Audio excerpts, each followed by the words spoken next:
Biksu Tang Sanzang dikejar oleh harimau putih hingga masuk ke dalam gua. Dalam kepanikannya, tiba-tiba terdengar suara yang memberitahunya untuk merobek kain busuk yang ada di depannya. Namun biksu itu melihat ada mantra yang tertulis di kain tersebut dan tidak berani menyentuhnya. Wukong mendesaknya, mengatakan, "Jika kamu tidak ingin mati di mulut harimau, sebaiknya lakukan sekarang." Melihat harimau yang sudah hendak menyerang, biksu itu tidak punya pilihan selain merobek kain itu. Tiba-tiba, tanah bergetar. Wukong membobol segel dan keluar dari gunung.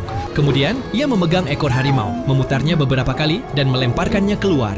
Dia berteriak memanggil tongkat emas, dan sebuah tongkat emas melesat menembus gunung dengan kecepatan cahaya. Wukong mengayunkan tongkatnya, memukul harimau dengan satu pukulan keras, lalu menekannya ke tanah dengan tongkat itu. Sang biksu gemetar ketakutan melihatnya. Wukong berkata bahwa sang bodhisattva memberitahunya, siapapun yang merobek segelnya, dia harus mengantar orang itu ke barat untuk mendapatkan kitab suci. Sang biksu mengatakan bahwa dia tidak membutuhkan pengawalan. Wukong merasa sangat senang dan langsung terbang pergi. Kemudian, dari barang bawaan biksu, sebuah mahkota emas tiba-tiba terbang keluar dan mengejar Wukong.